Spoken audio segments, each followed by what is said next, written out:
Welcome to our first segment of Utica TV News this semester. Each week we give you the latest in campus and community news. I'm your host, James Hyman.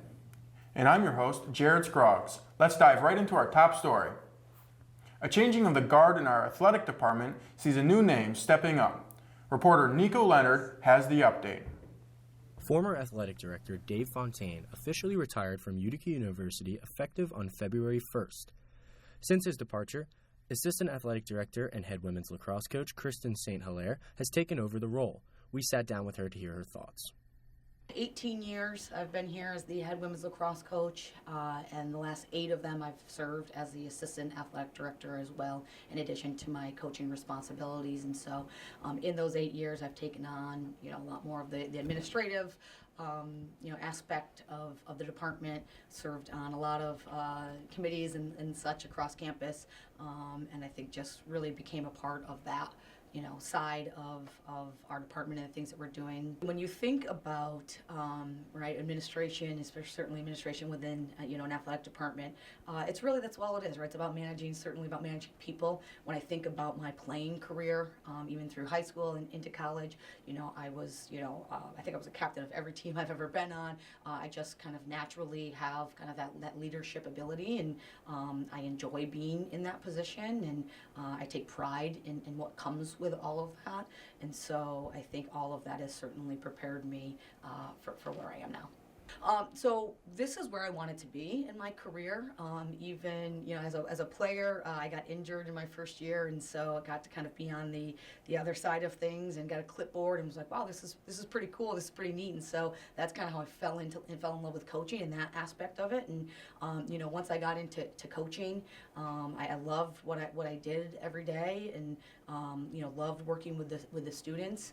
But as I kind of grew in my role and kind of got out of my office a little bit, and did some things across this campus, I really fell in love with the administrative part of it, and just kind of overseeing and leading from a head of a department. So I knew that was a trajectory of where I wanted my career to go.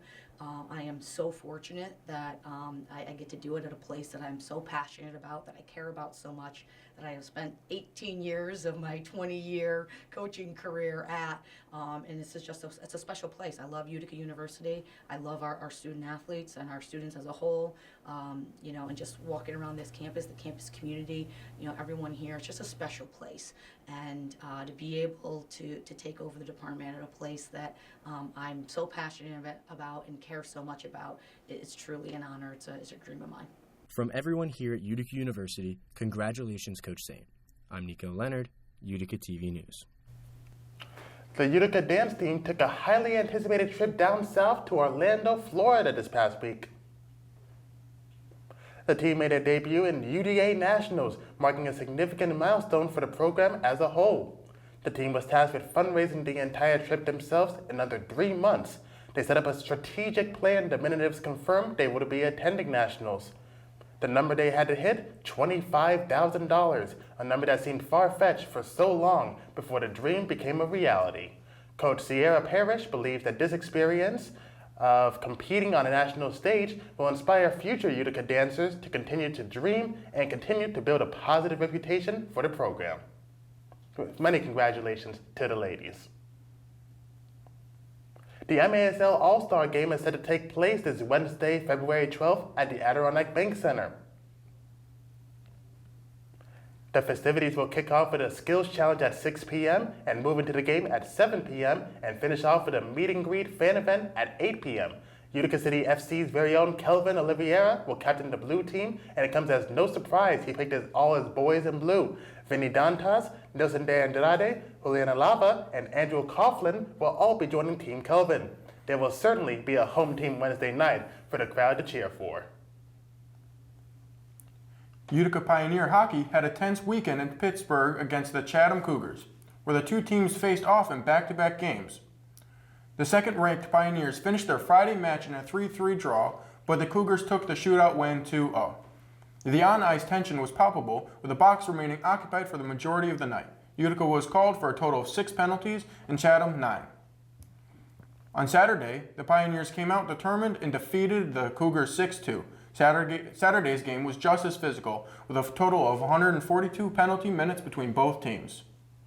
The Pioneers remain undefeated in the 2025 calendar year as they head into Friday's matchup against the Geneseo Knights.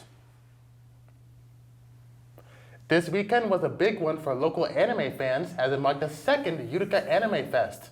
The event was held Saturday from 10 a.m. to 5 p.m. at the Delta by Marriott Utica Hotel and featured a wide variety of activities. Fans gathered for meet and greets, anime trivia, panels, cosplay contests, and even anime lip-sync battles. Anime celebrities and voice actors joined the festival, with Phil Parsons and Kent Williams being highlighted for their work on Dragon Ball Z. Vendors at the event offered a range of products, including manga, cosplay, artwork, magazines, and so much more. Utica Anime Fest bills itself as an anime collector's mecca convention. Let's hope that this great event will be back again very soon. The town of Marcy is experiencing an extreme salt shortage. They have a limited supply left for the remainder of the winter. Their new vendor, American Rock Salt, says they cannot keep up with the harsh winter conditions. Central New York has seen a drastically different winter than the last 2 years. Since the start of the 2025, there have only been 3 days the trucks have not been out on the street. The township has placed an order for more salt, but has no idea when it will come in. The shortage means that they have been utilizing a mixture of sand and salt to save as much salt as possible. Sand is still a safe way to clean the roads, however, it creates a lot of drainage problems that will be far more difficult to clean up come spring. And speaking of salt shortages, the cold weather that has been raging through central New York does not look like it's stopping for anyone anytime soon. Reporter Trey Manganaro reported around campus to get everyone's thoughts on the freezing cold conditions that 2025 has brought us so far. Upstate New York has gone through a tremendous cold weather spell over the last few weeks. UticaTV went and spoke to a few students about how they've been handling these frigid weather conditions. Well, I just don't want to leave my dorm at this point. Yeah. It's basically like, it's literally really cold.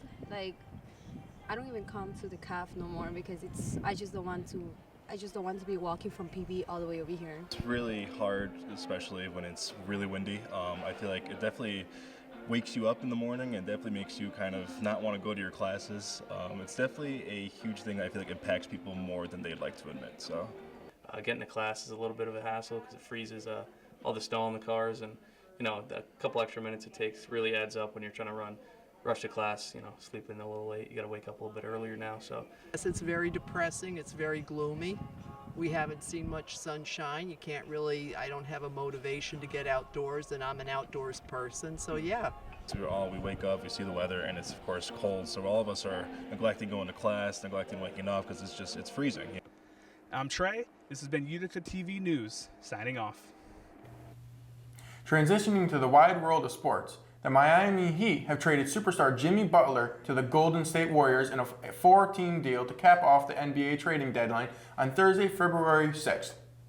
Miami traded Butler to receive Andrew Wiggins and Kyle Anderson, as well as a 2025 top 10 protected first-round pick from the Warriors. The Detroit Pistons and Utah Jazz were the other two teams in this trade, as Detroit received Lindy Waters III and Josh Richardson, while the Jazz received guard Dennis Schroeder from the Warriors, and have since then moved him to Detroit as well.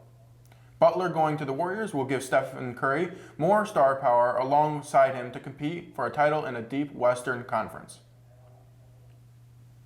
And Philadelphia has denied the Chiefs' three-peat attempt. The Philadelphia Eagles are the Super Bowl 59 champions for the 2024-25 NFL season.